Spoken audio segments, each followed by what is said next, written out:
mula sa ikapito at ikawalong baita. At sisimulan natin yan sa paggawad ng mga parangal para sa espesyal na karangalan.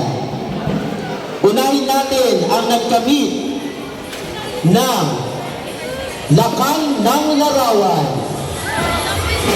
Siya ay walang iba kundi si Lakan na mula sa ikawalong baitang Lakan bilang 4 ng St. Pius.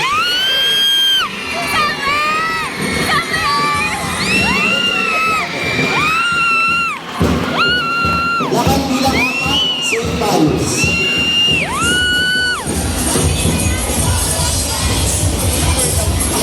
Alam ko yan!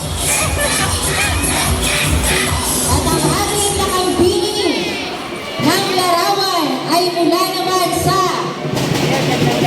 ikapitong baita, nakambini